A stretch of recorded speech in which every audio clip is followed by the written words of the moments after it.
Vintage King guy sold him on it. That'd be funny.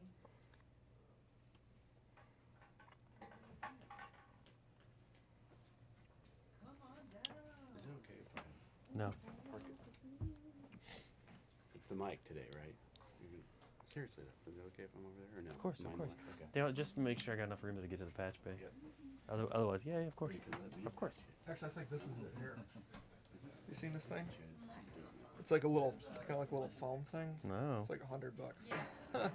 I was It's like, pretty cool though. hopefully the cheapest mic is the one that sounds the best. But the air can't go straight through it because it's got like a little Am I gonna foam be in your way if chamber. I was? Huh. I wonder how it sounds. It smacks me in the head. Like, I know a lot of those, the top end kind of gets a little. Get some of these. I didn't really notice that. Hey, When come on, I man. used to. Come on. Let's see how he does this with Never gonna get it, never gonna get it. all the stuff. I have my beverages. Feeling pretty good. I think they should interview Which Lowell one? for Which one did he touch? He's got all the secrets. Now we're in trouble. You want some? Not really. There's gonna be plenty of things to film. I think Warren, in You a wanna in a get there? pinch like with a No, I suboptimal think- room, do you find that those we're gonna see if we can get some pop like filters the- attached to. they have kind of I I don't can know what they're move it, called too. actually. Well, they- but we it's want it to be a basically little like faster, acoustic you know what I'm isolation saying? that's Oh, yeah, just yeah. clips onto a mic stand or you Avoid those like the plague. avoid that. You All don't, right, you we'll don't pick find 'em that they up. work.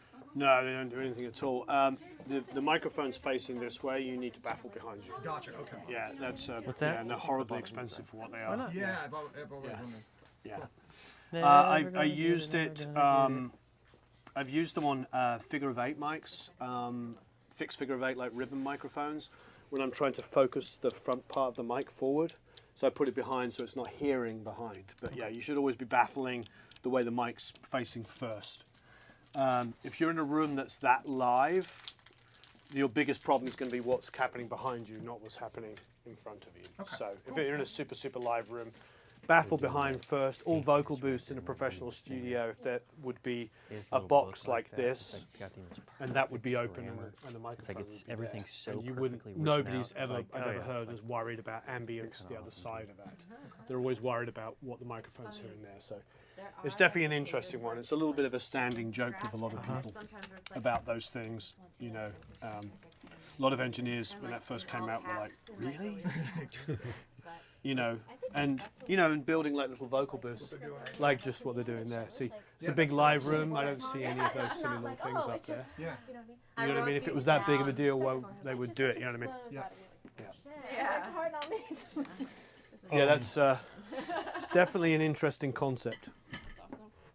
Thank you. That way I can give you stuff. I want to call them pet rocks. I'm glad like a to pet be in rock. on the joke now. That's Say good. again? I said I'm glad to be in on the joke now. That's good. Yeah, to know. well, but you know, you think about it logically. The capsule's facing this way, so everything that's behind you, you should be more worried about. You know? It's like it's like if I wanted to block the camera, so I did this Yeah, instead of. yeah, exactly. Yeah, yeah, yeah. There might be light behind that's reflecting off me. You know, but that way, yeah, the difference would be absolutely negligible. Yeah. I always put up. I have a pair of old closet doors, and I put them up in front of and behind the singer, and I just put a bunch of blankets on. It sounds okay. I mean, basically, obviously, if you're in a warehouse and it's all stone and all this kind of stuff, and you built that little thing and you still had some of it, then you'd put it up. But you certainly, it was not an initial solution. But then there's that one, have you seen it, with the foam box that goes over your head? Because that, you know, that would really make singing comfortable. Yeah, I want you to feel relaxed. Put this thing on your head. You're like sitting there like totally claustrophobic, like, ah. You know, again, another like, really, yeah, that's, you're going to get great performances like that. God. They have the ones with the laptop, right? Your laptop's right here, and then the phone box. What is your problem? That does not seem like it was good. When you were talking about the bass yesterday, you were talking about some people digging in or like playing Yeah, really hitting it so hard that there's no all the low bass end. goes. Yeah. What about funk people, Larry Graham, Lee, Right, but kind of, what that would isn't you- like slapping against it the whole time. That's just an initial hit. So you still get the development of the sound. If you're hitting it like that, well, the only slap is just that nanosecond of it hitting the fret. Other than that, it's developing. And to be honest, they play very light. There's like, they're not like, it might look like, but it's a lot lighter than you think. And remember, it's just it's just lasting that long. It's when guys are picking and playing so heavily that the string is just flopping against it, and plus using super light action can really, you know, you can get the low end back in, but it's a lot of work. Multi-band compression, you know, maybe an R bass, max bass plugin, something like that. But have you ever recorded and afterwards all you hear is a lot of pick noise? And you like I'm gonna start. off of it? I got. yeah, DSs work really well. Okay. Because you just got, they're usually hitting the same frequency point, so just take the de-esser and just get that and just duck it in that area. Takes a little pressure off. Hey, can I ask about this? This is that 500 series DBX.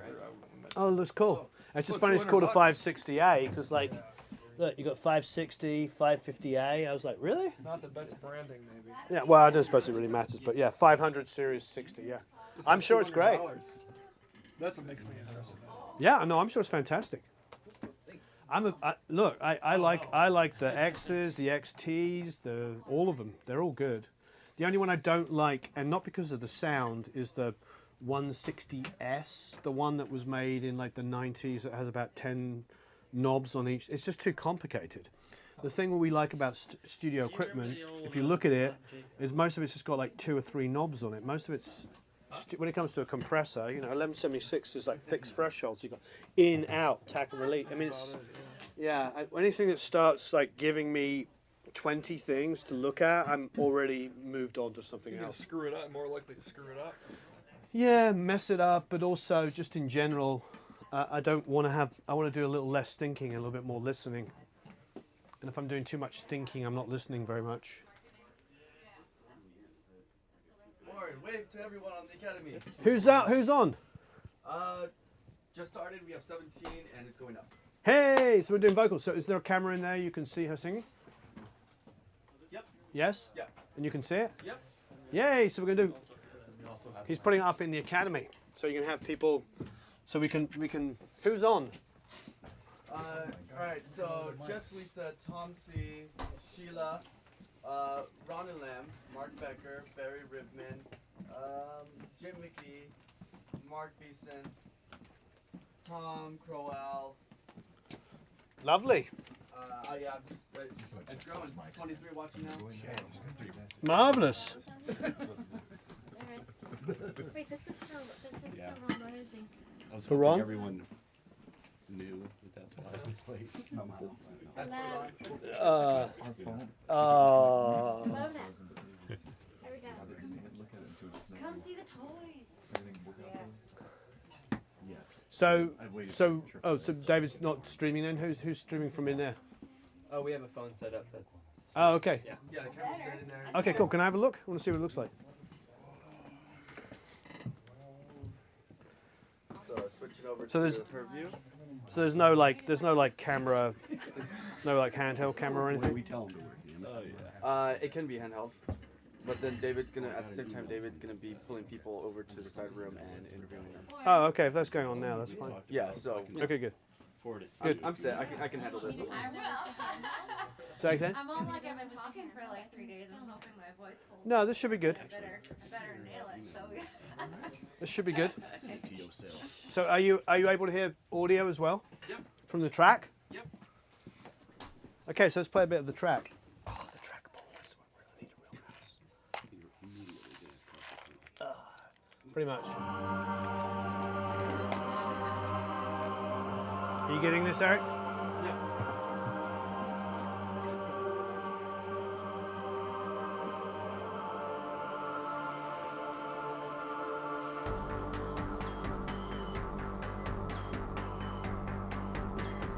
So we're just going to play a bit of the track back. Remind everybody what it was. Sure. Well, if you do that, you better record.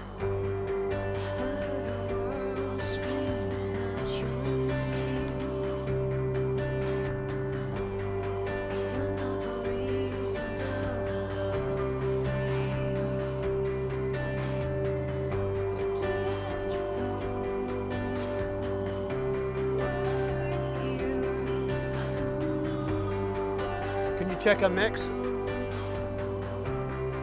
Make sure she's happy.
Wondrous. Where is vocals coming back, young Lowell? And let me give you this chair. You should get one of those Carl Tatz chairs. I love them. The ones the Carl Tatz ones. I've not seen those. Really? He lives out here in Nashville. It's they're ones that go up to only here, and then they just support your back. And like, oh. Yeah, they're really nice. I definitely know Carl Tatz, but I didn't know he designed chairs. Yeah, they're really good. Love or reasons of love or fame. I have the world screaming out your name. Okay. And she's got it out there. Reasons of love or So what are we using? This one? Yes, sir. That boom, boom, boom. And it should be the only three things really labeled besides this. Did you go? Cool, but you can, because we're going to do the drum break thing. Yeah. I can relay. Okay. Start at the bottom. Sorry, I pulled the tape off of things to make it easier. Whatever. I can't believe it. I thought I was dealing with professionals. Shows you. You'll find more than it seems. What kind of level are we getting? It's looking pretty low. It's looking like it's getting crunched pretty good. Yeah. Is this your bag? What mic you on at the moment there? This one? 271. Says Telefunken. Do you call it a 271? I like that. Is that one that's 20 better than a 251? Yeah. Sounds really good. Well, yeah. Well, you were saying you wanted to hear choose which microphone, so I was like, well, what a good excuse now. We can find out which is the best microphone for you. I told Lola it better be the cheapest one that sounds the best on my voice. Well, you better get off that one I'm gonna fast. have to just put this in my bag. Whether we have four, so we have 67, 47, C12, and 251. Yes, sir. I suppose you probably, they're all really expensive, Yeah. but probably the 67 is the cheapest of the really expensives. So, which it looks like it's the one on your far left. Okay. They're all going to sound really good. But how do you want to do this? Do you want to do, because I don't want to kill you, so why don't we do like a verse on each? Yeah, I was thinking, so my voice, it's like earlier in the morning right now, so if we do the stuff that's in the lower register, wherever we want to do that, we can track those. It's probably going to be the verses. And then what I have for the bridge right now is actually just the first piece of the first verse. So if we want to copy paste or track those, we can do any of that. And then move into the higher and start doing the harmonies and layer and all that. So Totally, yeah. No, I agree entirely. I was just thinking from the perspective of choosing the mic. Maybe just do the first verse only. Do one verse on each, and then yeah, that sounds good. And then you can come in and we can listen, and yeah. Okay. God bless it. You want to start on that one, obviously. Yeah, soon as we you've can got just it move patched. down the line. Should I make all the vocals inactive for right now? Don't make them inactive. Just mute them in case she wants to reference them quickly. All right. And it's just 2 bars before V1. Yeah, let us know on the mix how it sounds for you. Okay. Yeah, but create a different playlist for each. Not a playlist, different track for each. It'd be quicker, much quicker, I think, to do that.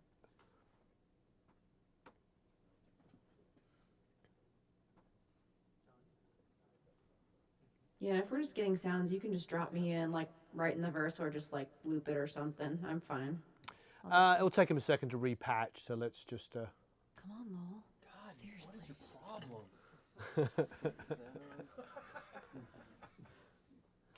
Y'alls, can y'alls do that? Y'alls can? Y'all need to hurry up, man. C12. It's all about the artist. It's all about Lowell. Let's be honest. It is. Yeah, it's all about him. And then you get down. Keep the engineer happy. Yeah, we're just here, you know. He's nodding. So he's not even going to argue. All right, I'm 2 bars before V1. Are you ready? Yeah, you can just drop me. If we're just getting, like, mix and stuff, you can just, like, put me in the verse. You don't have to give me a lead in. No, I'll give him a bit of a lead in. Okay. Because you never know. If it's great, it's great. Well, there you go. No matter what mic it's on. All good?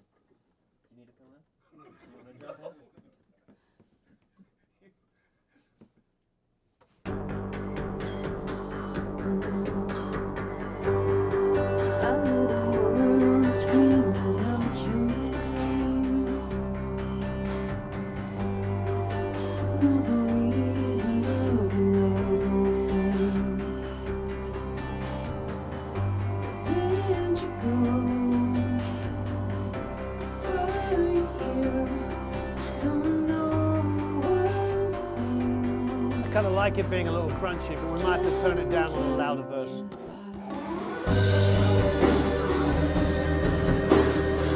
Cool. How's the mix? Yeah,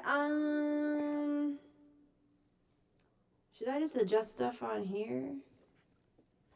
I see Yeah. drums and things. Is there enough adjustment for you? I don't know. Like, I like a fuller mix. And then I can just, like, move my vocal up and down, like, level-wise.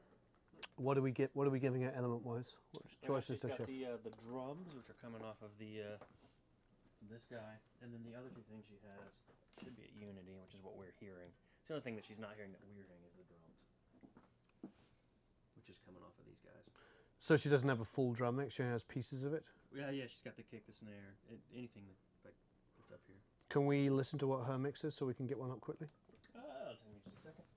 I appreciate it.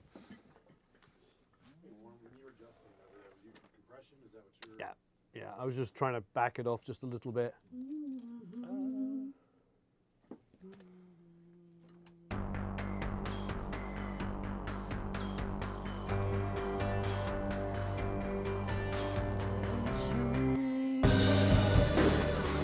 Okay. Where's the snare? That's the problem. Where are you bringing the snare? There we go. That's probably going to help.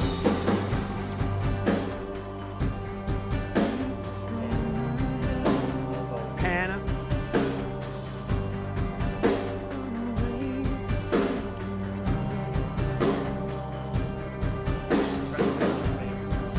Yeah, it's pretty close.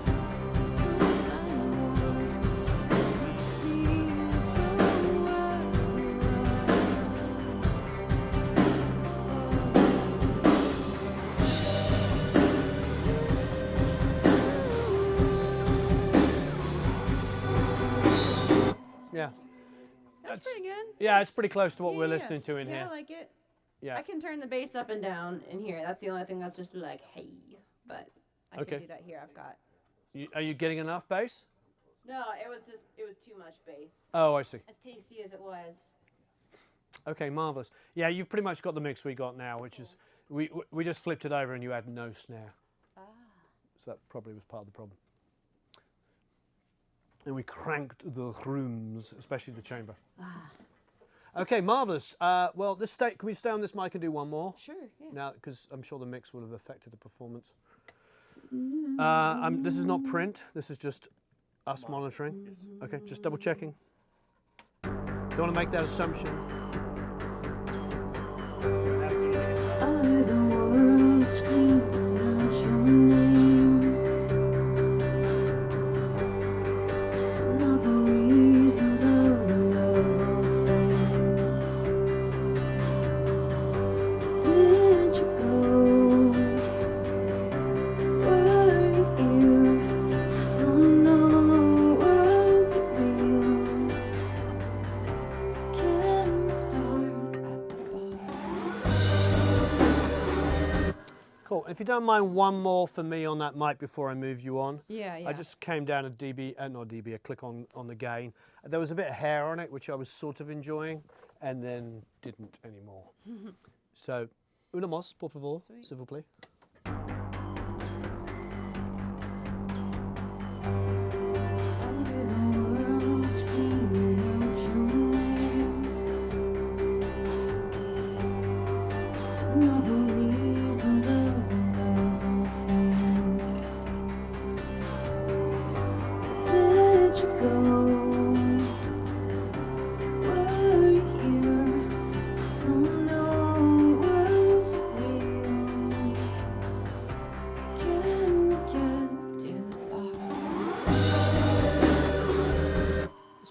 tickling.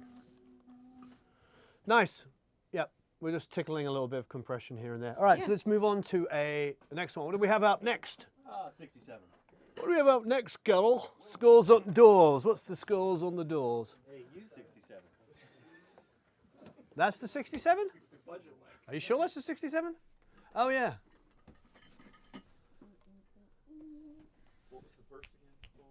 Yeah, sorry, that's the 67. Sorry. It's all good.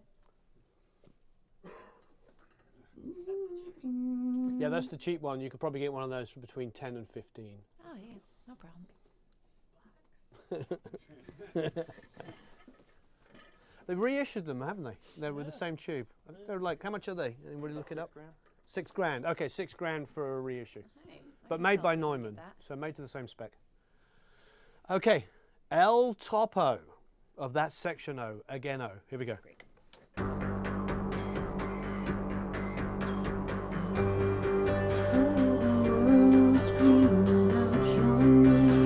Actually, it sounds good.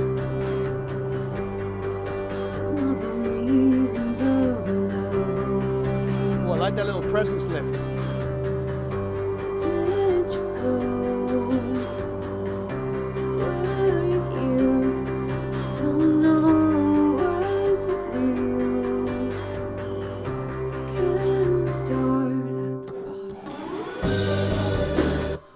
Doesn't quite have the low mid fullness, but I like that little presence kind of.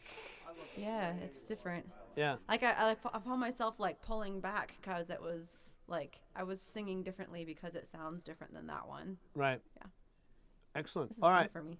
Next on the proverbial list is Carol. What do we have next? U47. Never heard of it. Is this the same preamp too? Everything's staying the same. All we're doing is changing the mic. Next up, scores on door is U47. Here we go, Lowell.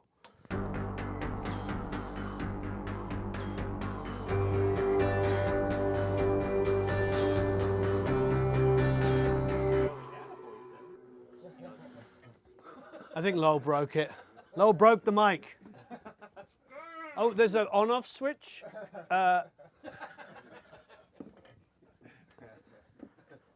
Is this that really good, the really good one you were talking about, or is it? Yeah, if it is the one, it's the one that George Massenburg says is the greatest U47 in the world. That's like the greatest mic in the world, basically. No expectations. Yeah, no expectations. I'm excited to hear this. What happened with L. Ron Hubbard's? Didn't he have like a crazy mic collection? I don't know. Maybe. Yeah, like it was insane. Like L. Ron Hubbard? Like close to. Maybe that's the one. Maybe that's. Maybe that's. L. Ron Hubbard said it's the Maybe you're gonna disappear up to space when you're singing it. Aliens are gonna pop out. That's the problem. Yeah. They're on a spaceship.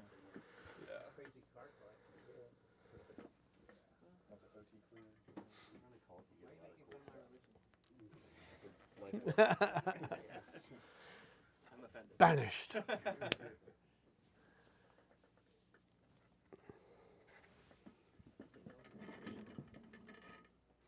David. Oh, Louise. Oh, Louise is here. She didn't flip. Louise is here. Which room's she in? Who's that? Louise, she's here. Louise Goffin? She just texted me. Let's see. Yes. I'm in studio. I didn't know you were here.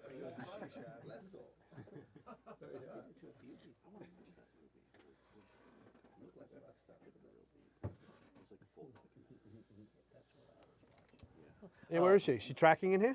It doesn't say on the calendar. She's probably in with somebody else. Mike died. We're gonna have to go get a different one. Is that the one though? That's my favorite one. But Sure, fair. Is that the one that George says is the one? no, that's number 193. Do you have that one available? I'll go look. Yeah, that'd be great. In the meantime, I'm gonna go ahead and hook you up with the C12. That's not his favorite though. That's not his favorite though. That was his favorite. Yeah. I wonder when he said that about that microphone. It could have been years ago, right? About So 15 years ago. maybe it's gotten worse. No? Well, we did it in the shootout, and it did win. Oh, okay. Hey, so I just switched over to the C12. I'm gonna go look for a different 47 while they kind of do this stuff. Go to the 47. So Apparently that wasn't the one anyway. That wasn't the. Well, it was Lowell's one. It was Lowell's favorite, but not the George Massenburg favorite. All right, here we go on the C12. got it. I'm not going to change the gain.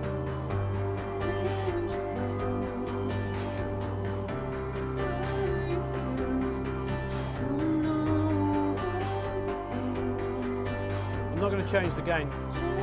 Considerably quieter. Yeah, but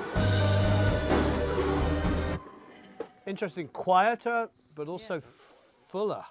Would you ever use different mics for different parts of the song? Oh yeah. Whatever's clever. Yeah, definitely. Especially with that bridge where you're distorting it. Yeah. I'd be tempted to give you an SM7 for that, or even a 57 handheld Yeah. for those kind of sections, and have you sing into the distortion, and you'll perform it differently. You know, you'd handheld like a 57 and just, yeah, then you could sort of more speak sing. So maybe we'll do it like that. Okay. Yeah. Let's wait until the next mic comes in because I want to start listening now. Let's save that, and I'm going to do it one click of gain up, but save it like on the same settings. So we're going to do another one on the C12 with an extra click of gain. I wanted to at least print it the same way, so we had like against like, but there's no pad on that, is there? No. Okay. Una más, por favor, s'il vous plaît.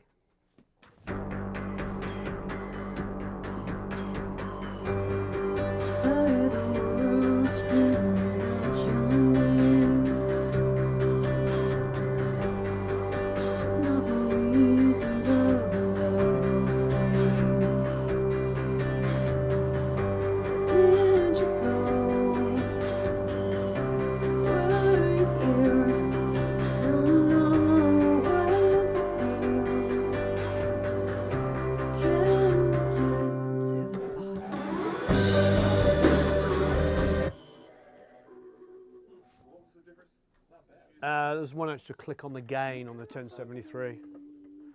It's still like ever so slightly lower, like maybe a dB hotter, but it's a lot. It's definitely close enough for us to go between them and choose which one. And what we'll do, what we did last time, and we'll do again, is Lowell randomized them on playback, but matched all the volumes, and then had us choose which one we liked. The mistake that we made last time, just to let everybody know. Who was here last time? Were you here? Yeah. I know you were here. Remember what was the mistake we made last time? On the mic test. Not like a mistake, like something wasn't. What was the mistake in the process?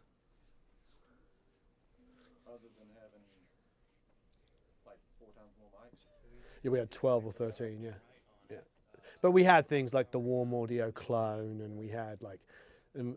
Just things that were just like a waste of time. They're just like, oh, yeah. I thought it was something with the order, and then something. No, the order was good. Was it? Yeah. So the mistake we made is that we put too much emphasis on listening to them in solo. We listened to them all down like once or twice, and then somebody said, "Oh, can I listen to them in solo?" And then the mics suddenly started changing on preferences, and all of the bright mics suddenly became like, oh, I like that. But then you put the bright mics back into the track, and they all sounded lispy and. Yeah, almost all of them that we picked, and then you added in. I remember that. Yeah. Yeah. They all sounded like. Because you're like, oh, because we immediately respond to like air and brightness and all this kind of stuff, but you forget that. The brightness was super uneven on some of the cheaper mics that were coming up. But the interesting thing was the 47 won, but the SM7 was in most people's top 4.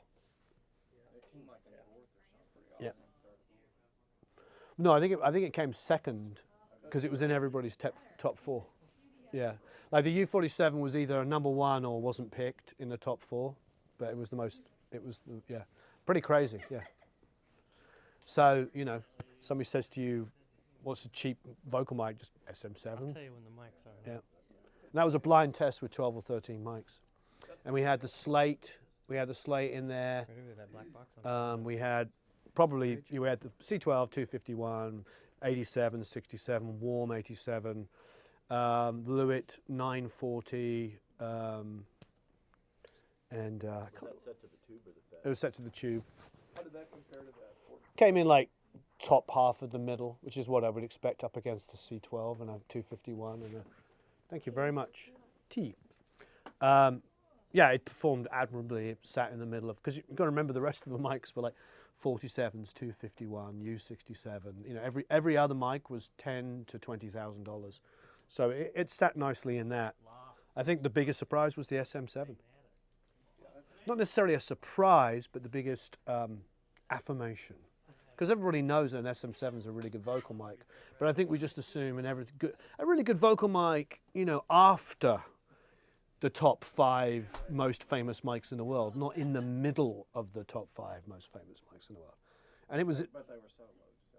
Yeah, but you know, I personally made notes initially, and then we started getting detailed. And my notes were when I heard it in the track, but then we spent a lot of time listening to it in solo. I didn't change my results on that, but I realized that probably everybody else was. They were probably going, oh no, now I like number 3 or whatever it was. You know what I mean? So that was the mistake we made. I'm not saying we shouldn't solo and listen to these, but I think what we'll do is we'll listen to them a lot in the track and, like, you know, make your top 4 list that way. And then we'll solo them and maybe talk about the attributes or something and maybe why you don't like them. But I wouldn't make your judgment based purely on the solo because, you know, bright and airy is cool, but lack of body, you know, is also not great, you know, when it comes to the actual track. You've got to have an even sound is what I'm supposed to, what I'm trying to say, if I wasn't mincing my words, is that the vocal needs to sound even. So that's why it's okay if some of the older mics don't have the same bright top end, because you don't necessarily need Well, also because with that 47 didn't have this super high end, but you reached for 10K and boosted it and the whole thing came to life and it was like everything started to feel whole. You reached for the 10K and boosted one of the cheaper mics. Oh, it got really harsh. So, yeah. I've had some people request ribbon mics for their vocals. Do you ever use, they seem too dark to me. Yeah, there's that Messanovic's really nice. Remember that Messanovic's, the one that's got that? Yeah, that's really good. Yeah. What about like SM58? I mean. Yeah, those are great. Yeah, I mean a 57, an SM58, and an SM7 are all exactly the same capsule. Oh, they are. Yeah. Because I noticed that they're utilized a lot live, but I didn't know whether they used them a lot in the studio. Yeah, yeah. I mean, Paul Rogers sings with a 58. Remember that story? Who was it? Was it Cameron or Ulrich? One of those guys? Or was it Bob? I can't remember where I interviewed one of them. Said that he was recording Paul Rogers. I think it was Ulrich. He was recording Paul Rogers. And Paul was in the studio and he's like, I can't remember what, seriously said, I can't remember what vocal mic I like. It's a specific mic. It's always set up for me. I forget what it is. Here's the number of my engineer. Give him a call. That's a and he mic. calls the engineer and he's like, SM58. Oh, yeah, I remember that. You know, he's thinking it's some esoteric kind of like, you know. It's the blue, but you have to get the capsule. It has to be off of We're good. I almost knocked down the mattress. Nothing. Bypass. No EQ applied. Are vocals the only thing that you get grit with the gain on the Neve 3? Not the only thing, but I do like to hear a little bit of the Neve in there. Otherwise, I wouldn't use it. I mean, that's, you know what I mean. But we definitely brought it down one click because it was a little bit too much at first, but I was enjoying it. You don't do that on overheads or anything else that you want to get a little. I definitely like it on guitars, and I think in general, the way I use a 1073 is I keep turning up, and then that one click that comes up and I suddenly hear a little bit of distortion, I'll click it back one, and I know that it's still there. I'm just not hearing it that much. Once you apply a lot of compression, that little grit will come out. All right, let's. Try it. We have it up and running. Which one is this? Is this the one? No. Do it. This is another one. Another one. That's Yes. fine. All right, here we go.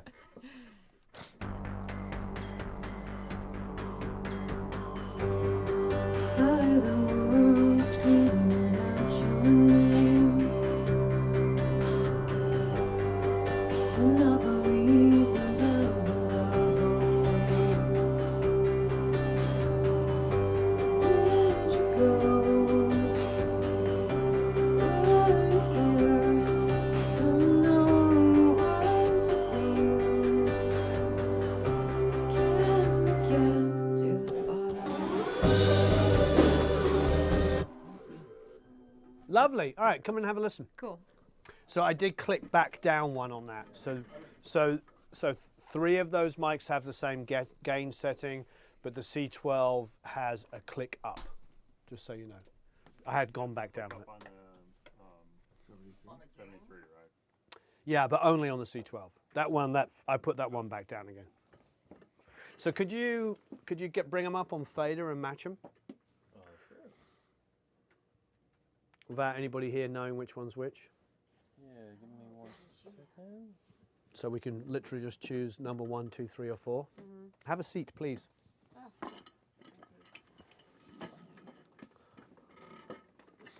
do. Here's my 23. Are you gonna trick us again without the backing tracks? Say again?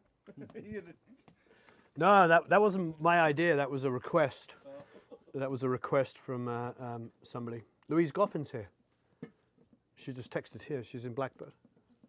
Yeah. Yeah, we're not sure which room she is. She's not listed on the calendar, so she must be in with a different artist or something.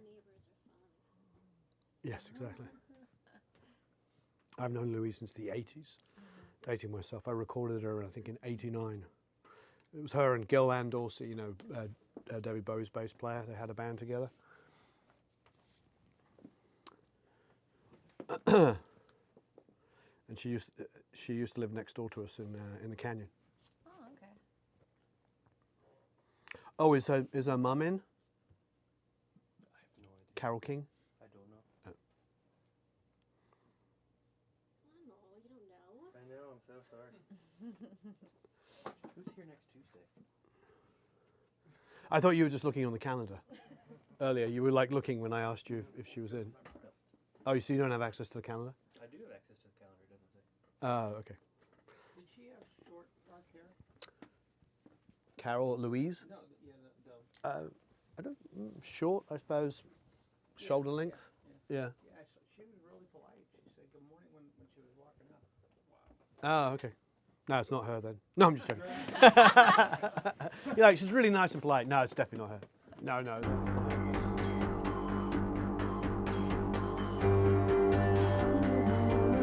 Screaming out your name. Not for reasons of love or fame. Where'd you go? Any way to, is this going to be a real pain in the butt to group everything except for the vocals and bring it down like 3 dB or something? That's very easy. Can you put on a VCA or something? I've got a group master here. Okay, good. I just think that would be a lot easier for us to deal with. Because that sounds okay, but they all pretty much sound like the same mic at this volume. We need to have the vocals sit above it. But I do want to hear it in context.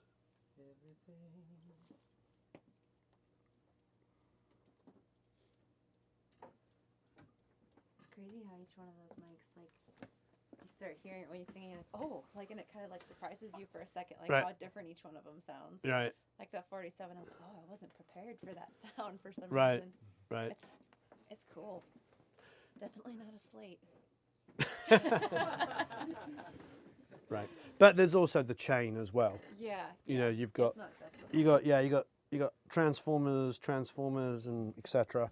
going in also to a console with more transformers. You know, there's a lot of electronics in the way that's helping. Obviously, I can boost in the box too. Or you've got these line trims up here. Cool. Love and love or fame. Where did you go? Okay, cool. So one more time. I'm just trying to think. Should we be listening on the mains or should we be listening on the Genelecs? All right, we'll start with the mains. We'll stay on these for a bit. So has everybody got pen and paper? Because it's we want a top 4 order, not just. Yeah, absolutely. Do I need pencils? Can we give Jacqueline one, please? I can just write on my phone, okay? Oh yeah, you can write it on your phone as well, but. No. Oh. Can you open the door?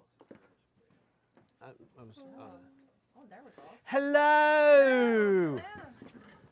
Oh my goodness. What you doing? I'm wonderful. You're having a photo shoot, it looks like. Yeah, no, we're doing a recording session. We're teaching a recording. Did you meet Kasia before? It's my wife. Oh, okay. Nice to see you. It's been a minute. Yeah. What are you doing? What are you doing here? I'm enrolling in the academy. Oh, your kids. No, I am enrolling. Really? Yes. I know your kids were doing it. Graduated and I've been in Mark's class and I've just been sitting in, but now I'm going to enroll for the whole thing. You are? Yes. I love Mark. He's one of my favorite people ever. Isn't he just the sweetest human being on the planet? Yes, he is. Yeah. And John McBride was just in too. Yeah. So it was lovely. Wow. I feel like you walked into like a big old room. Right, and this is Jacqueline. She's the artist. Hi. It's Louise. Nice to meet you. Nice to meet you. And this is everybody. Say hello. Hello. How come there are so many? You're doing a course. Yeah. Oh, Yeah. Fantastic. Oh, Yeah. lovely. How have you been? I have been great.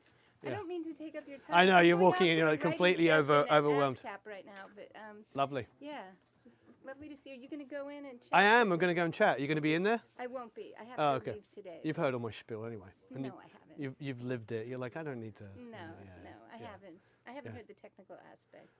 Well, But it's always lovely to see you. Once we get back home, we should have dinner. Please. He always says that. Are you going to move? Are you going to move here? Well, I'm only going to stay here for the period of time I need to be here. How long is it? 6 months. 6 months. Yes, but it will go by very quickly. You're never too old to go back to school and learn things. No, that's I amazing. love learning and I love recording and you know, I love writing and producing and it'd just be more fun to know fun things to do with microphones. You know. Marvelous. Yeah. Will you be Well- taking the mixing or the live?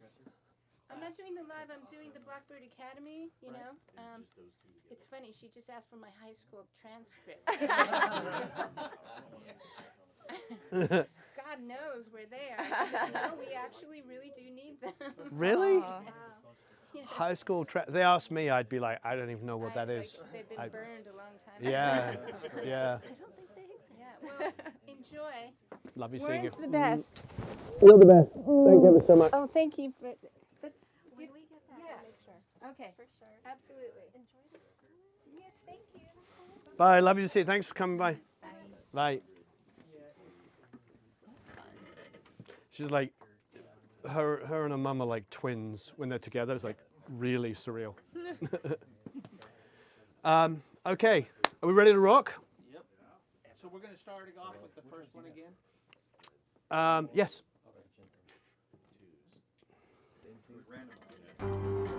I hear the world screaming out your name, but not for reasons of love or fame.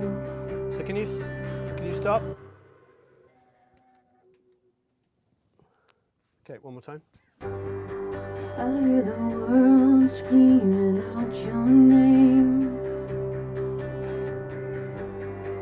but not for reasons of love or fame. Where did you go? Were you here? I don't know. Was it real? Can we get to the bottom? So that was one. Let's go to two. I hear the world screaming out your name, but not for reasons of love or fame. Where did you go?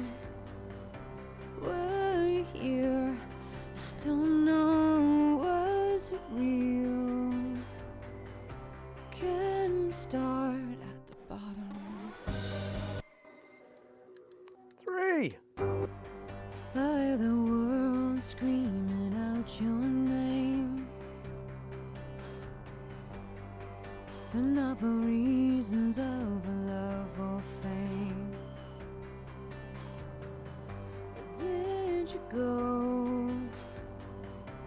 Were you here? I don't know. Was it real? Can we get to the bottom? 4. I hear the world screaming out your name, but not for reasons of love or fame. Where did you go? Were you here? I don't know. Was it real? Can we get to the bottom? Okay, we'll go back through the same 4 again, and then you can ask to hear any one particular one. So back to number 1. I hear the world screaming out your name, but not for reasons of love or fame. Where did you go? Were you here? I don't know. Was it real? Can we get to the bottom? 2. I hear the world screaming out your name, but not for reasons of love or fame. Where did you go? Were you here? I don't know. Was it real? Can we start at the bottom? 3. I hear the world screaming out your name, but not for reasons of love or fame. Where did you go? Were you here? I don't know. Was it real? Can we get to the bottom? And 4. I hear the world screaming out your name, but not for reasons of love or fame. Where did you go? Were you here?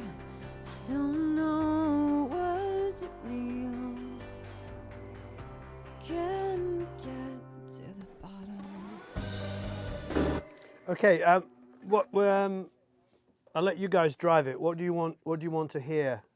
Do you want to maybe just hear the first 2 lines only and then move quicker? I was thinking that. Say again? Yeah, that's a good idea. No. Kinda low too. Say again? Mix is a little low. You want to hear it louder? To me, because I want to be able to compare how it blends in personally. Okay, why don't we do sort of both of that? Well, so what we'll do is we'll do 1 at the same balance, going through just the first 2 lines, and then we'll bring up the mix. Any other requests? No? Okay, so. Say again? Can we pick 2 and kind of go like a few seconds on one and then? Sure. So what do we do? So we'll do all 3 of those. So first thing is on the Gen X, exactly the same balance we just heard. I hear the world screaming out your name, but not for reasons of love or fame. I hear the world screaming out your name, but not for reasons of love or fame. Now 2. I hear the world screaming out your name, but not for reasons of love or fame. 3. I hear the world screaming out your name, but not for reasons of love or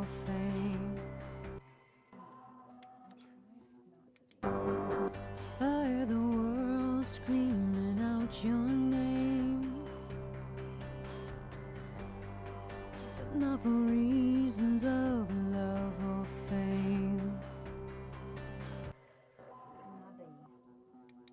What's that, sorry? Just talk. We're just talking. Oh, okay. Okay. So let's bring up the music now. And we'll do the same thing. 1, 2, 3, 4. I hear the world screaming out your name, but not for reasons of love or fame. Wasn't responding, and then I just responded. Were you touching it with your finger or the fingernail? I hear the world screaming out your name, but not for reasons of love or fame. Right, now 2. I hear the world screaming out your name, but not for reasons of love or fame. 3. I hear the world screaming out your name, but not for reasons of love or fame.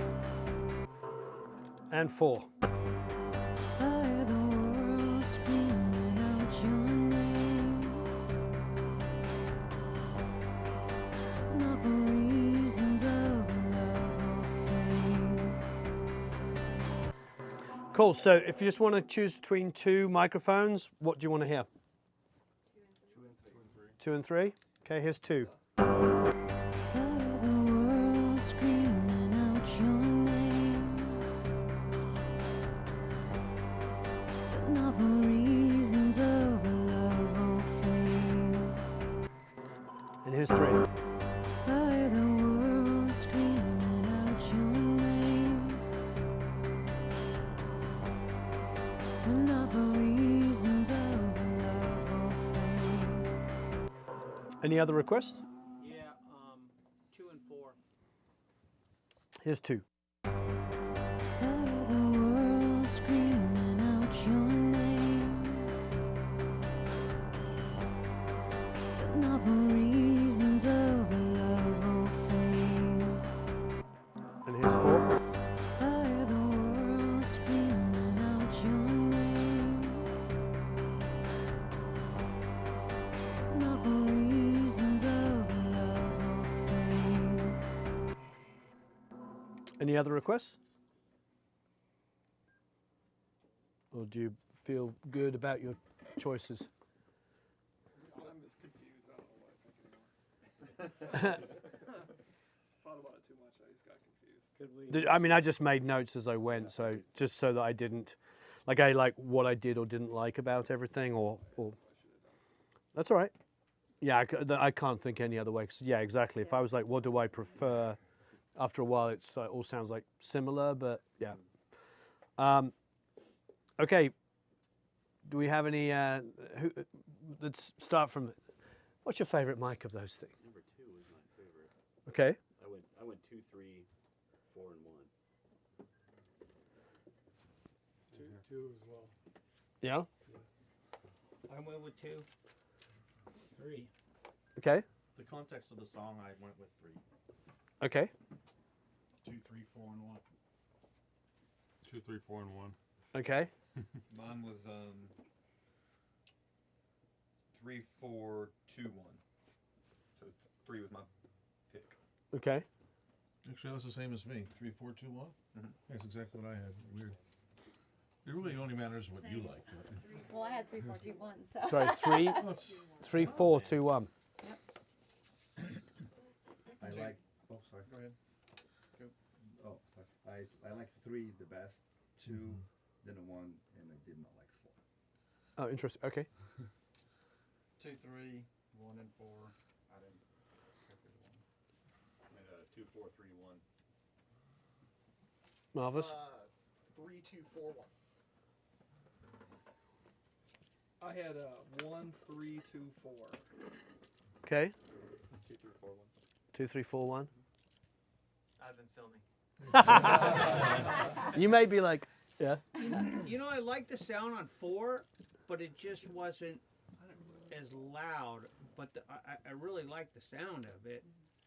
I thought it was flat. I feel like there's like Yeah. a hole in there. Or No, something. it was Like there's balanced, something but too missing. flat. Right. Yeah, it seemed a little, Do you have a preference? I had 3, 4, 2, 1. Interestingly enough, it changed between 2 and 3 when we brought the vocal down in the mix, and also Sure. I had a hard time listening because I was listening for the performance Yeah, that's in okay. conjunction with the mics, and so it was harder for me to Right. pick that up. And I noticed, like, even between all those takes, like my timbre kept changing. So Sure. Well, 4 was my favorite by far. I think we need to turn 4 up because what I'm hearing is probably not what else is hearing. 4 to me sounds like the C12, and it sounds like it's a bit of fullness added back in a voice, and there's a nice extended high end. The things I didn't like about 1 was our 600-700 aggression. Sound like a 251 kind of going on. The 67 was that 2? Mm-hmm. The 67 sounded like I really liked the high end, the grit, and it was like rock and roll. But there's something about the C12. Like if I was like closing my eyes and said, okay, we're working with the girl singer today, let's get C12 out. It would always be what I would do because I want to fill in the low end, because you're not going to be like, so that's always the natural C12 kind of thing. R&B and pop on a girl is usually a C12. There's a reason why we gravitate towards that. But I did like that 67 kind of like forward high mids, which was a lot of people's choices because that was that 2? 67 was 2, yes. Yeah. So the 67, I like the high end on that. So, and 3, look, I'm a 47 fan. I would expect the 47 to do as well, and was in a lot of people's lists as well. 2 and 3 was the most common. A couple of people that put 4 high up, I was impressed that you were hearing that, because to me it was like I wrote 4 nice full, didn't have 600 to 700 issue C12, So can we listen to 2 and 4 again? And let's just push 4 up. Can you push 4 up in the Pro Tools? C12. And you can actually right here, there's Okay. Oh yeah, I forgot. Sorry. You want me to do it here then? No, it's we'll quickly level match it. Why don't we do? Yeah, let's do the same 2 lines. So this is 2. This is 2.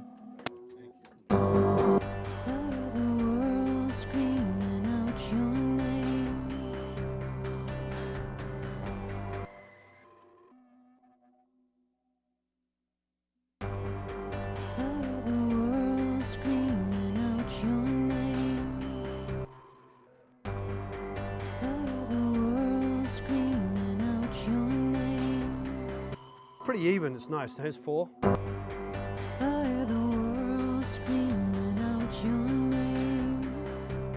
You hear the extra high end, like lift on there, the very C12.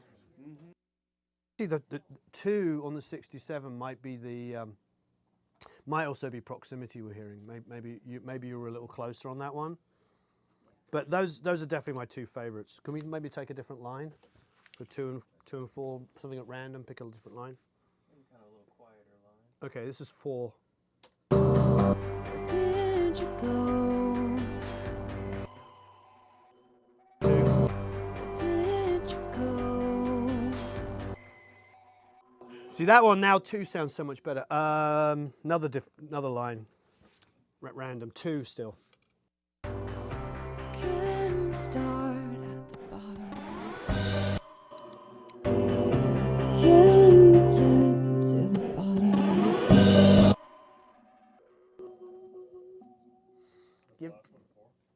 Yeah. It's like if I'm mixing the 67, probably going to like maybe add just a little bit more low mids back into it. But in general, it might be closer to being the mic. I think it probably is. But I do like what the C12 is doing.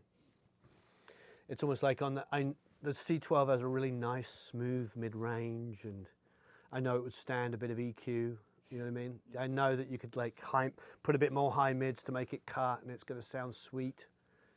But the 67 sounds like a good rock and roll mic. What do you think? You're the artiste. What was yours? I had 3. 3, and then I went to 2. Okay. As we were listening at different, like, in the mix. Yeah. 47. 2, was that the C12? No, that's the 67. For me, it was between 2 and 4, which is the. I liked the sound of a 47, which was 3. I just didn't think it was bringing out anything in your voice that was like. It was definitely safe and good and great. And if that was the only thing we had, we'd all be very happy. Right.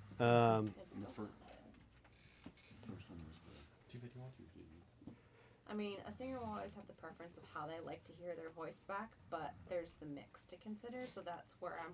Which was the one that you liked hearing back the most? Are they numbered how they were out there? Are they numbered how they were out there? Yes. Oh, okay. Well, there you go. So, I thought you randomized them. You didn't, because I asked you to randomize, but you didn't randomize them. Just a minute. That's the thing about randomness, right? Yeah. Okay. I mean, when I was out there, I really liked 1, but 4 Which is had that full body.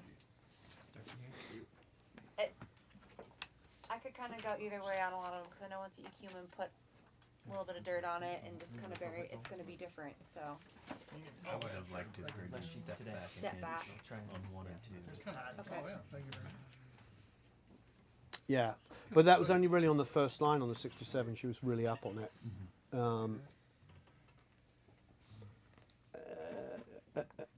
Can you play back the 47 again? From the top bit there. Sure.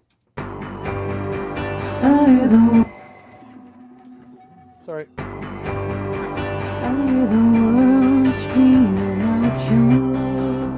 And now again, same.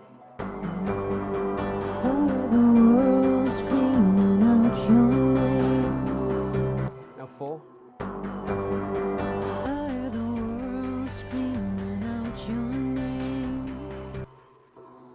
Yeah, I think the differences in that are all performance.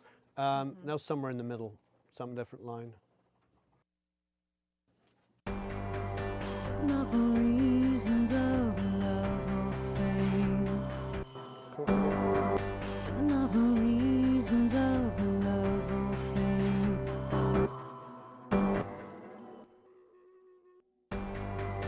Not for reasons of love or fame. 2 sounds like the record to me. It's like just a little extra grit on it, you know what I mean? Just a little bit more like. But it's definitely interesting how.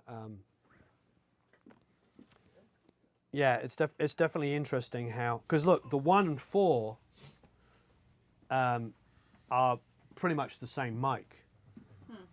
The C12 and the 251 are very, very similar microphones. They're just built. One's built in Austria, the 251, there's 3 versions of it, isn't there? Because there's the American build Telefunkens, then there's the Germans, and then there's C12 is an Austrian, but they're all essentially the same microphone. So they should sound the same. Those felt very different. Those felt the most different of them all to me. Like 1 had a lot of like clarity in it to me. And then the C12 sounded more kind of boomy mid. But that was just me. Right. Which emulation do you use on site? I forget. I've messed around with a couple different ones, so I'd have to pull. The only Slate one that sounds close to a real microphone, like really super close, is the C12. The C12 sounds like wow. I mean, honestly, it's worth buying just for that. For $1,000, you know how much is a C12? 15 to 20 to 25 for a good one. So, Slate is worth buying just for that emulation. But the 47 Slate doesn't sound like. I'm sure it sounds like the 47 they emulated, but it doesn't sound like the characteristic of what we expect from a 47. Is that right? I don't know. What do you expect out of a 47? Just a lot of fullness. Yeah, I heard that. And a very smooth high end. It's like, I'll channel my inner Mariah here. Mariah's probably a C12. Most R&B singers are C12s. So I don't know. I think 67 sounds like the record. That's 2. You responded to 1 when you were singing, but 2 and 3 were your top choices when you heard them back. The second time I heard it back, when you pulled the mix up, 2 was my favorite. Right. But it's interesting. If you were to ask me what microphone should you buy, I'd say buy a 47. Because I feel like, you know, which is 3, yes? Yeah. Yeah, which came in your list. But I think that to own the microphone, the 47 is going to work on all of the different styles of music that you do. When you're doing the more focused stuff, it's going to be great. Yeah. When you do this stuff, which is more electronic, it's maybe not quite the 67 grit, but it's going to be super close. Yeah, that makes sense. You know what I mean? But the 2, you know, 2 goes from being your third choice to your first choice. But I think it's more in keeping with this song, because this song is more rock and roll. And most rock and roll singers in the 70s sung through 67. Because it's, you know, they're mid-range, proud and loud, but they've also got a bit of tube, you know, warmth and grit in there. So let's use the 67 in this. But I do think if you're talking about buying something, I would probably get 47. A good workhorse. Yeah. That makes sense. Sweet. Marvelous. Good choice. And the Chandler 47 is what, $5,000, 4,000 or 5,000, and it's like really good. And it's made in conjunction with Abbey Road, so it's made spec'd out to the Abbey Road 47s. Okay. Yeah. No, I'm really impressed. But yeah, and the real one's going to be 15, or not a real one, a vintage one. It's going to be 15. Vintage problems. Yeah, do Yes. you run into the same Yeah, I mean, issues I mean, Brad's a with big fan of vintage Adam, so 47s as you do with some of the other? Say it one more time. You were talking about the 87 is just really tough to buy vintage. Like, would you hesitate buying a For an 87? I think it was an 87. No, 47. 47s vary so much. The tube, once you lost the tube, like the mic was just basically. Yeah, I can't remember which. No, it's definitely 47s because they have when they produced a 47, and I'm not a Gearslutz guy, so I might mess this up. But essentially, roughly speaking, I wish maybe Lowell will know the exact what I'm about to say.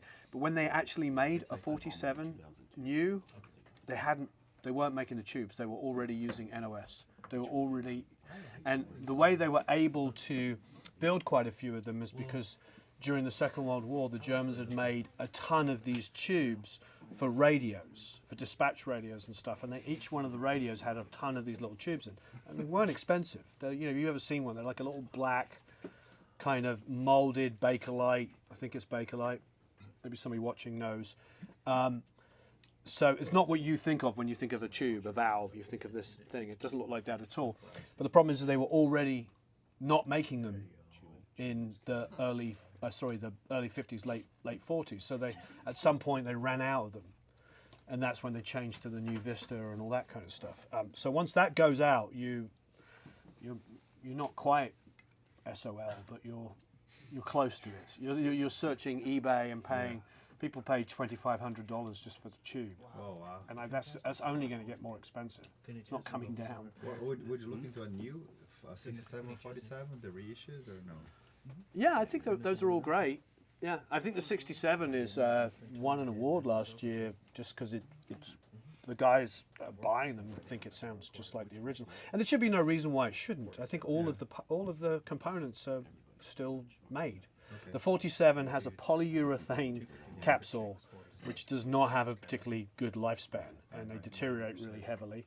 And the tubes, like I said, haven't been made since the 40s. So whatever way you shape it, there's not really, you can't make an exact 47. Not that necessarily you have to, but the Chandler one, I don't know, it just sounds really good. And it's made, in conjunction with Abbey Road, using all of their original 47s as models. And obviously, when we think of a 47, we think of the Beatles and and Abbey Road. So I don't know. I'm really impressed with it. And I was at Butch Walker's last week, and that's Butch's main vocal mic that he uses in all his solo stuff. Every artist he works with, and he produces, as you know, everybody. He's doing. I'm not allowed to say what record he's making at the moment, but he's making a big record at the moment. And yeah, and that's so everything he produces is using that mic. So yeah, and You can find them used already. I was looking around. Really? Yeah, Already? Like $2,200. oh, if you can get one used for $2,200, That's a Chandler's Red, right? Or EDD. yeah, yeah. That's what I found. And it has a saturation function on it. Oh, I don't know. I was just looking at. Oh, that's the thing. If you've got a studio, it's kind of it's a nice story, isn't it? Like, oh yeah, I've got a U47, Abbey Road, Chandler May. You know, name drop. I mean, there's a lot of good selling points in that when you're a young artist coming in. You know, you can go, yeah, it's a U47. The Beatles used it. You know, recorded at Abbey Road, and this is the Abbey Road Chandler. Yeah, you know. And it sounds good. Okay. I'm gonna be looking at all this for sure. If I saw one for $2,200 used, I'd buy it. Yeah, I think so. Let me look at it again. Yeah.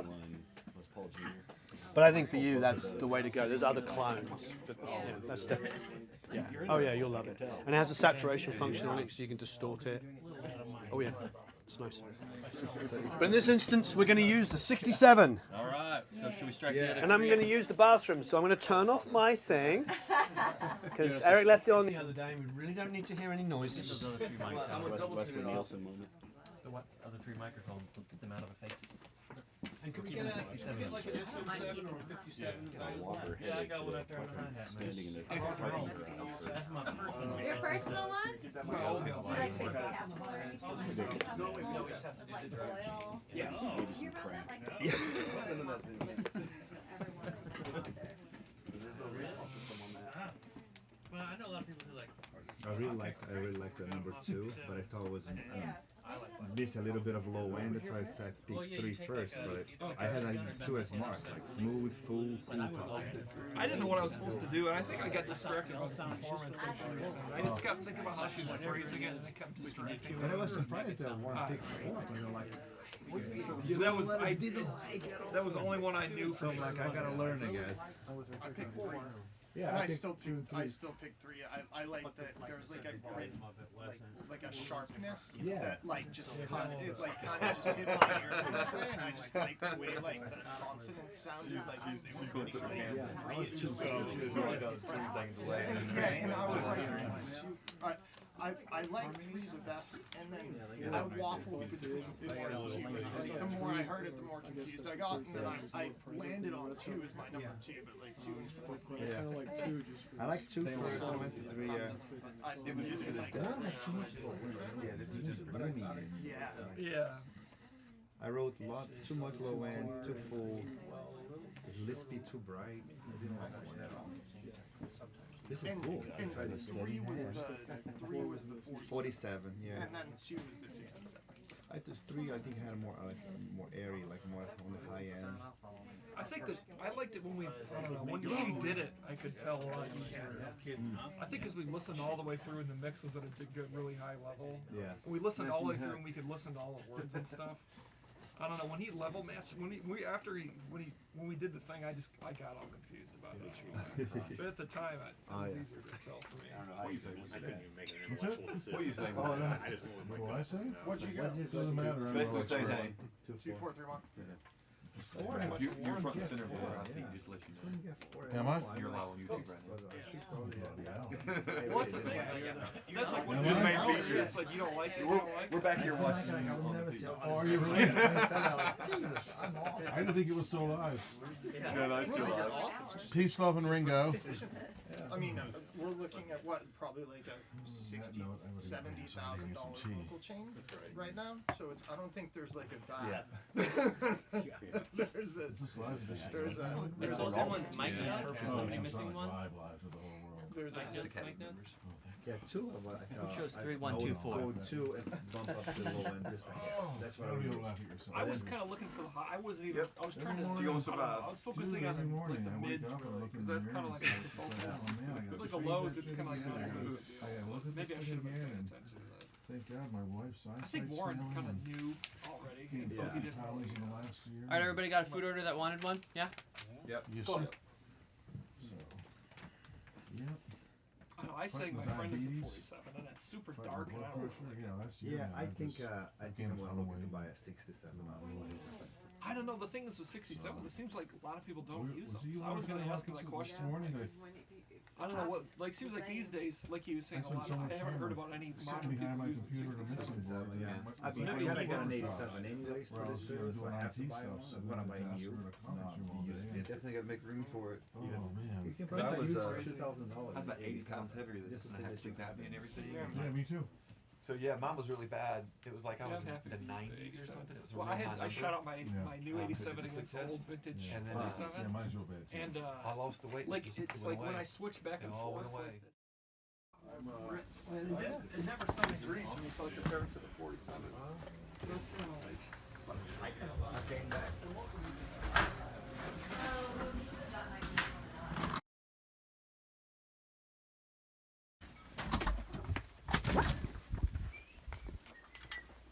Oh hey. Hey guys, what's going on? Hey.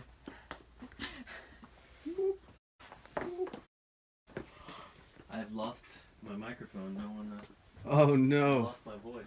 How am I supposed to? They tried impersonating you. Hey, I got freedom of speech rights here. Yeah.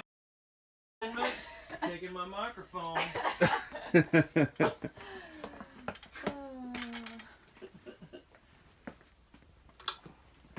Blow like you're never gonna blow again. Oh yeah. So then, are we just testing out the? I don't know. He said put up an SM7. I was like, all right then. I know. Oh, I think that was for later. He wanted me to hold it and sing into it. Oh, okay. Ah, well, I guess we'll find He out. wanted me to bring the rock or something. Sick. I'm gonna need some more coffee for that. I don't rock before noon. Can I ask you a question? Just low. Sure. Do you guys ever? This is something I've done that I like, but no one does it. Like I put two mics right next to each other, and I pan them if I'm doing like an acoustic performance. You know, people ever do that? I don't think so. I don't think I've seen that one. I think it sounds amazing. Yeah, I don't know if I've seen that trick where you pan them. Yeah. If I'm Interesting. just doing like a really sparse track, it gives it like a sense of space. Oh. I like it.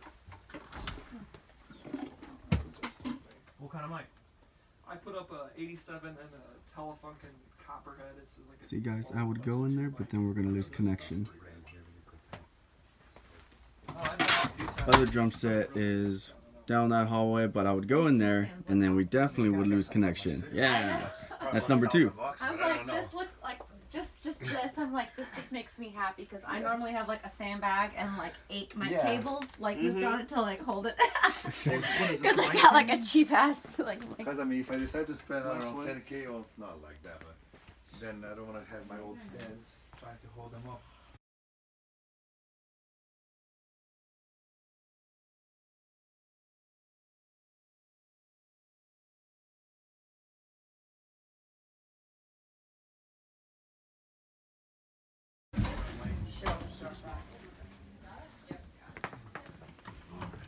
And Abbey Road really has been at the forefront of Haha.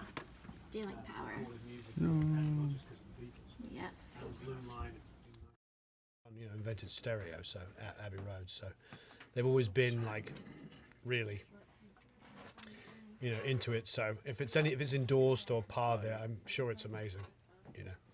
Might be losing. They put they've got a circuit on it to connection. emulate tape. Oh, yeah. Was it when I was in that room? Oh, there it goes. It's back. Okay, it cuts out when I get to a certain point, and it cuts out when you get onto this hallway. So it's like kind of like. Although I don't know. I'm what sure you it's got going amazing. on here. And what's it based on? Is it a that's 47? No, I think it's their own. Let me bring it back here. I think it's their own thing here.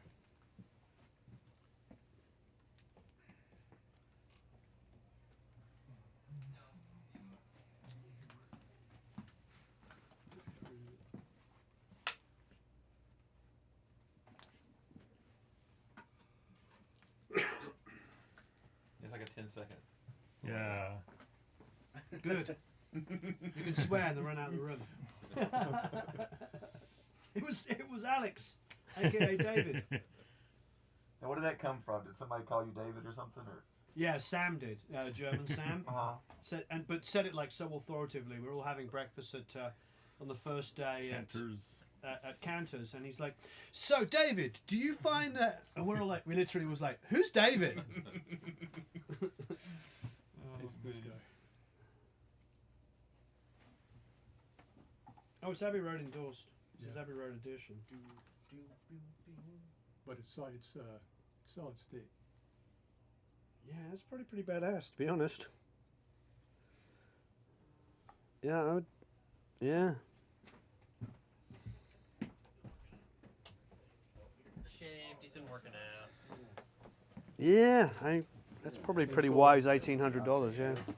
Chandler stuff, all of it's really good. You don't need me for the next 20 minutes, I think. What is it? Sorry. Oh, thank you. It's not a clone. It's their own thing. They don't have anyone else that can do it?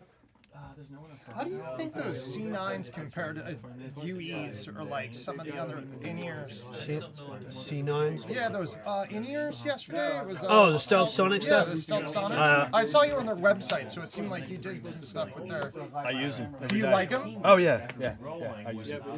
I mean, that's a stupid question. I get offered them all, and I think that there's I've had 64 ears, Ultimate ears, and every day I get pitched by in-ears because it's the way everybody's going. Yeah. So when we were at Abbey Road the other day, obviously the thing Waves is bringing out is all about headphones, and they said that. Transcendent. I remember who was there. A big retailer was there, and they said that at the moment headphones and IEMs are growing 20% a year. Wow. I have a pair of ES3Xs that I'm just in the market for another pair because they're like 8 years old. They've been rebuilt like 3 times. And monitors are dropping, every year. People are buying less and less speakers, but headphones just growing and growing. But yeah, I was really impressed with the C9s Is that I from heard the yesterday. party last night, that really, company? Yeah, this is the yeah. I've had these for about 9 months now. Kasha has them as well. Glenn got them. 1,500. The most expensive ones are 1,500, but they start at like $200. Yeah. The 1,500 for like the expensive like custom ones. Yeah, but you do pay for your own molds and stuff, or they'll figure it all. They're not that expensive when you think of what they are. And they give you 2 sets of cables, so they give you a cable with the mic on as well, so if you want to plug it into your phone and use it as your everyday thing, and I'm working with them on technology where we do the similar kind of ideas where you can basically be in your mixing room, so you can model your room and then use that. Have you had success mixing with the C9s at all? Or? I use them to reference. To reference? I haven't been in a situation yet where I've needed to mix remotely like that. I tried to get in a place now where I'm, if I'm away doing something, I'm doing that. I haven't got time to be listening to mixes or rough mixes or doing anything at the moment. I just want to focus on this and everything. Hello! And as if by magic, I have appeared. you have appeared. It's one. That's great. Hey, Jacqueline, we're actually gonna take a bit of a break. Did you order food? Let's grab everybody. Okay. How's it going? Good. How are you? Yes. Yes. Good. I remember. I didn't realize it was one. Yeah. We're famous. You wanted to today too. No, it worked out. We just spent a long time choosing the mic, and we I could didn't have been want you sick. to when you're like 3 hours, I'm like, oh no, I could have gotten up earlier today and kind of talked and warmed up. No, there's tons of stuff. Yeah, today we're doing shootouts of the different mics. Mark's here, and he's going to talk to everybody, and then we're going to have lunch. And then lunch will come. Okay. Yeah, lunch will come. So, Mark's here from. It's a little chat. Then the food should arrive, and then we're going to do vocals. I like the 40. I'm in your camp. I like the 47. But they also, Eric. Yes. I think can the you only record this? one that was universal was No, because I don't have it set up like that. What was the one? But we can also get. What was one? Nobody David. Okay. 251. So, where's Everybody David? thought was just in the 607 that range. Don't be me. Yeah, and it's of course always sort of Yeah. It's just it depends on the Please singer, grab the a room, seat. and the preamp. Am I on? You're going to be on. Oh boy. We're going to film it. Oh great. How are you? Fantastic. So, I just saw Louise. Yeah, isn't that? Did you know her before, right? Since about 87, 88, yeah. This is so funny. So a little bit. Yeah. So Louise is the daughter of Carole King, and the ex-wife of Greg Wells. Yes. And her son went through our recording program, and she brought another son here for the summer camp to see if he likes it. And she sat in the classes, and she just signed up. I know, she told me. Yeah. I know. So now this is the first time that we've ever had a parent bring a kid to tour the school and just go, I'm gonna sign up myself. I know. She came in and told me. Yeah. So I was like, "What are you doing? What are you doing here?" She's like, "Signing up for the academy." I was like, "Oh, you're signing up another kid?" She goes, "Nope, me." It's fantastic. Yeah. Really makes me happy. And she's, of course, a wonderful addition. Oh, she's an Oh, it's amazing. She's in one the of my room. oldest friends one of my It's oldest on the friends, let amp alone in let the- alone in my the big oldest friend drum in room. America. Our lives have been purely parallel because I was in a band in the night. Basically, I had a studio in the 80s that was run by these two sets of brothers, and I sort of like was an engineer there and sort of pseudo manager guy, you know, whatever. We all had those kind of roles, and these two brothers played in a band together, and they went off on the road, and I get this phone call like, oh, this artist wants to come in, as probably 87, 88, and wants to come in and record. Guy Chambers we were working with Guy, who was in World Party at the time, had recommended us and said, oh yeah, go out, because it was a residential studio in the countryside, it was really beautiful, not very fancy, but nice surroundings. Very low ceiling, like our ceiling was literally about that much overhead. And the control room was upstairs in this old cottage in Crondall, in this village called Crondall. So so they called me, and I was working in a music store during the day selling recording equipment.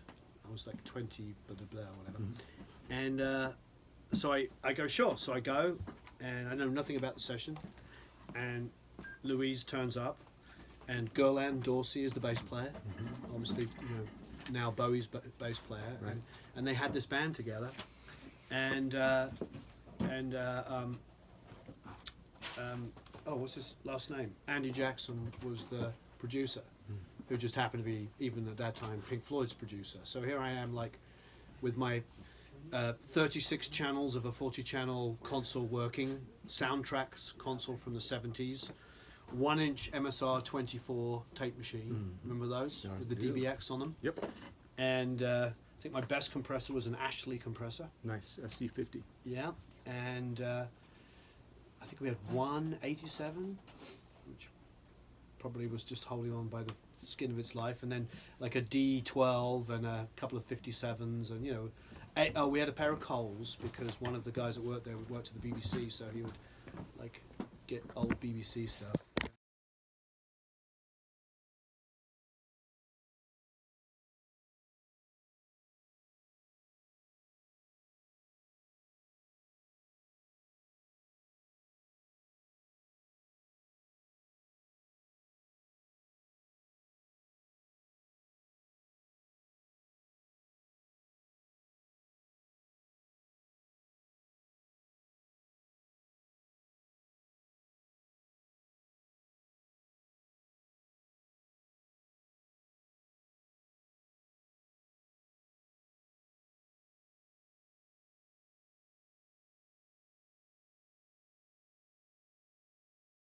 It's really about 3,000. Yeah. Right? Because you keep running into the same people. Yeah. It's like, oh, you're from America. Do you know so and so? Actually, I do. Yeah. I live Especially next in our door to them. industry. Yeah, it's like, how does this happen? I ran into my great uncle in a hotel lobby in New Mexico. Randomly. So, how's it going? Everybody good? Yeah. Happy? Fantastic. Good. What do you think of this place? Amazing. Isn't it surreal? And all these people? It's an amazing place to get to be. If you can imagine, like, getting to drive here and get paid to be here every day, it's essentially nothing better. I've said this before, but I get here in the morning. I go, wow, I can't believe I get to work here. And then I go home. And I go to my studio. And I go, I can't believe I get to live here. And the next morning, I can't believe I get to work here. And the next morning, my name is Mark Rubel. I'm going to introduce you properly because we have. Great. Well, wait there. Is David running a proper camera? Hello? Which way do we look? Oh, is it there? Yep, Is it on? that's Is it the one. recording? Are we on? Is this thing on? Yeah. Is this thing on? So I'm going to do an intro because we'll use this. Hi, everybody. Hope you're doing marvelously well. We're actually streaming this live in the Academy as well, which is over there. So you can wave over there. Hello. This is my friend Mark Rubel. How's it going? Great. Warren. Good. Welcome to Nashville. It's lovely being here, isn't it? It's all rather special to sort of come here, and it's nice to be in this room. I toured this room a few times with you, and when I was with the Fray eons ago, 10 years ago, we were in D, and we came in here and went, oh, this is nice. So it's nice to work in here, no doubt, and have that huge other room, access to that, which we thought we weren't going to end up using much of. So we set up 2 drum kits. And we got amazing drums in the little room between, and opened up the live room and got the chamber. And then it was interesting because I don't think it was so much about the sonics. Well, the reason why I say this is like when the drummer moved into the big room at the end of the day, after tracking here, his performance went up more. And I was like, what was going on? It's just like something about being in a huge room and playing drums. Yeah. And so it's another thing another part of the psychology, isn't it? It's not always just about the gear and the this and the that. It's one of the big differences historically, I think, in studios, where the studios used to be built for excitement and the rooms were built to mix the signals together, as opposed to a later 70s or 80s studio where it's built to isolate things. And so the problem with playing drums, for example, in a dead booth is you don't get any excitement coming back at you. And so it's what I call, I mean, you can, but if you're in a not very good room where you have bad headphones or not a very good sound, then you get depressed and you play worse, and then you go on what I call the downward spiral. But if you're in a room where it sounds amazing and dynamic, and it makes you energized and you feel happier, then you play better, then that's what we strive for, is the upward spiral. It's why the headphone system is probably the most important part of a recording studio. Not the couch, not the track lighting, probably not even the console, because the headphone system is where the musicians interface with the music. Marvelous. Thank you.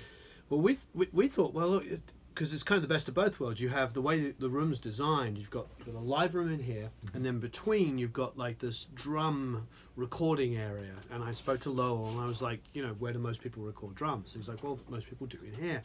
And then they open up the big room and mic the chamber and everything. And so it seemed like a great idea because you've got really great close mics and the benefit of the massive room sound.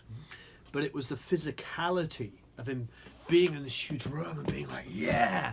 And we were watching him on the video screen there, and you could tell, and he had this look of intent, and he was playing. And when we asked him, he was just like, yeah, because I just felt like I could open up, And it's funny because you can also have an overly big room. And it partly depends on psychology. I mean, a drummer drummers can sort of fill things up, but you can also have sometimes where people feel too lost in a big room. They feel psychologically too small, or they don't get enough feedback from the rooms. There's something exciting about a middle-sized room sometimes because you could feel it coming off the walls, coming back at you, and you can feel the sort of compression of the air in the room. So there is some sort of middle ground that's best. You could be in some rooms where the sound just goes away, and it's almost anechoic in that way. Right. So how long have you been here in Nashville now? 6 years. Oh wow! Astonishingly, feels like about 3 weeks. I wasn't sure. So wait there. So that means when I first met you, you weren't here. I think when I first met you, I was still living in Champaign, Illinois, the former center of the universe, which is an amazing college town. Fantastic music scene. Really, Nashville feels like a giant Champaign, Illinois. And in Champaign, Illinois, that really, in some ways, the level of musicianship is almost as high as it is here, which is as high as it gets anywhere in the world. It's just that we have one of each type of player that's as good as the 300 great players that we'll have here. It was a lovely place to be, but so lucky to have gotten to move to Nashville, which is increasingly becoming the center of the music world and the recording world, and Berry Hill, which is the center of the recording world of Nashville, and Blackbird, which is the center of the center of the center. Well, I'm sure there's people in Champaign, Illinois, that are still fighting for their role. I hope that you know, it was a.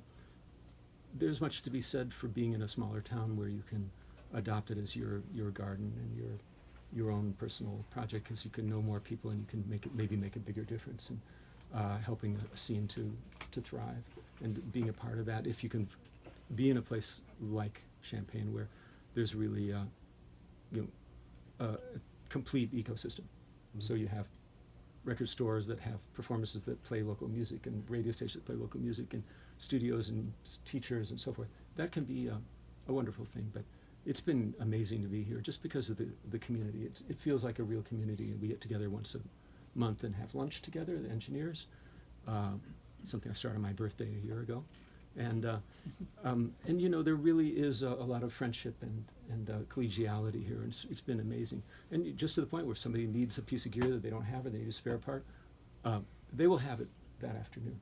Somebody else in this community will help them, and we really do support each other. And it's been great for the Academy, because I'm able to twist our arms a little and lean on them, and we get all sorts of amazing people that come in and teach the students far more than I could. You know, when I was teaching audio in Champaign, Illinois for the first 28 years, usually I was the person in the room that knew the most about audio, and which is fine, and it's great to deliver things. But now, you know, every day I bring in all these people, and I'm frantically scribbling notes and learning things and finding more things to research. So it's been fantastic for me, and of course for the students. And now you have one of my favorite singer-songwriters in our class. In your class, yes. Yeah. So we have a mother of a former student of ours who came to bring her other son to our summer camp that we do for high school students as a way of luring them into the audio industry. And she sat in on some classes while he was in summer camp, and she just decided to sign up herself. This is the first. Other students' parents have threatened to sign up, but it's the first time it's actually happened. So she just signed up today. You know, we're very excited. I know, she texted me, she goes, "Are you here at Blackbird?" And I was like, "Yeah, where are you?" So, "I'm here." I'm like, "Okay, come in and say hi." Yeah. "What are you doing?" "I just signed up for Blackbird Academy." It's fantastic. We had Nico Bolas in this room last week, and so and she knew him too, so she was able to hang out while they're making Mavericks records in this room, which they do all in one room with the band. That was really cool. And then it's funny, as you said that, I still can't, because that's the only way I grew up making records. Yeah. But I realize it's a thing now. Hey, the band play together. Imagine that. You know, like they play music at the same time. It's wow. Crazy. I know, and it's. I remember about 10 years ago, like having Sean Hurley and Victor Andrizzo, I think it was David Levita, maybe even David Levita with Tim Pierce, like together, and they all came in either collectively or individually and said, "We haven't made a record like this in like 5 years." And I forget, that was 10 years ago. Yeah. You know, it's one of the themes that I hammer on in class. I think essentially the process has been inverted from what one would think it should be. I mean, if you think about playing music and how many people grew to play music, the recording process until really the 70s was everybody played to the singer. And the singer was, if you find the video of, say, Frank Sinatra recording, it was a very good year. It's Frank in front of an orchestra. Everything is going to be there, and there's a bleacher of celebrities staring at him while he's recording, right? No click track, obviously. No headphones for anyone. And they blended themselves, and the room blended them. And it's all captured and mixed in mono in real time by heroic engineers. Probably Bill Putnam, who is a hero. You know, started Universal Audio and United Western Studios and so on. And somehow through the process of multi-track recording and everything else, we've isolated and separated the process more and more, where we have the singer becomes the last thing that happens. So we build, we program, we build, we overdub, we make a huge track, and then somehow, then it's time to do the vocals. Squeeze it in. Yeah, and it's sort of, you know, the vocals are almost always the focal point, right? Humans are going to focus on human communication first, and for that to be the last thing to put in is reversed, and it doesn't make it feel. It's hard to make it feel right, as opposed to the vocalist is leading the charge, and everybody is building the frame around them, as opposed to sort of build a huge frame and then try and jam the subject in the center. I agree. I mean, I don't think I've maybe once in my life trying to think, but I don't think I've ever tracked a song without having a vocal to start with. Yeah, I mean, I always will do vocal acoustic. You know, I'll bring the artist in. We'll do the pre-production. We'll work on it.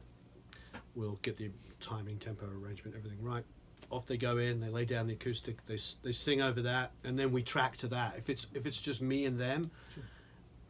But even that's unusual now. Now people are like sending me tracks and like cut the vocals. I'm like, well, kind of hear the rough, the scratch. They're like, oh, we haven't done one. I'm like, how did you even build the song? You know, how do you know the vocal's gonna work? Well, I mean, it is bizarre, because that's become the writing process, which is, it works. It's just foreign to an old person like myself, that that you do the production first, and you build the loops and whatever, and then somebody comes in and goes, okay, I'm going to vocalize and make up some melody, and then we're going to figure out what the song is about, and derive the words from that.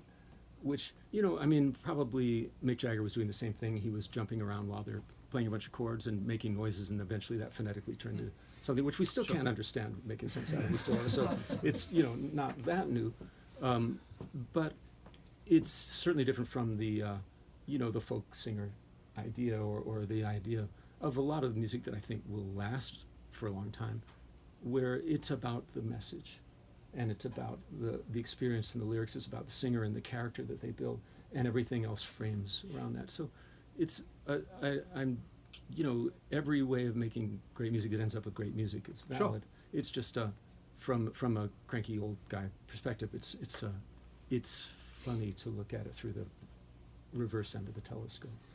Well, I agree. My firm belief is know how to do it all, and then just pick and choose. Yeah. If there is a track-based song that you're adding a vocal line to, God bless you, if that's what serves the song, if that's the way it should be. You know, it's to me, it's just having those hundreds of techniques that you can call upon. You know, do we need to cut the song to a click? Yes. Should we not cut the song to a click? Yes. Do we do it using only electronic instruments? Yes. Should we do it completely acoustic? Yes. I mean, it's just like we need to have that skill set. I know, I don't know about you, but a lot of people debate me on a particular video, and I'm like, have you watched the other 900 videos we have? You know, somebody's like, oh, orchestra. Well, go to what, you know what I mean? There should be no one way to do anything. There should also be no dislike button on YouTube. What's the point of even taking 1 second to push? It's like, if you didn't like it, then you could use that same click to watch something else. So what's the point of going to all the trouble of doing something negative for something that's being provided to you for free? That's amazing. Right. So there. So there are YouTube people. I'm happy to show you guys around, whatever you like. Yeah, let's do a little show around. Now, where is Eric? Yeah. I was wondering. Hi, Eric. He leaps up from behind the console. Yay! Where's Eric? So can we pick up? Are we able to? We're probably not going to be able to stream this, though, are we? If I'm gonna man both cameras, no. No. So we will have to lose the live stream, but we'll be able to continue this as part of a video from Blackbird, obviously. Yeah. Okay. All right. Great. Good. Well, sorry everybody on the live stream. We're going to leave you because but there's no way to stream all over the building, unfortunately. But come visit us. That's a good solution. Hey, you must be present to win. Yes. Any questions before we go? Yeah. get Any some questions stuff? while we're going to?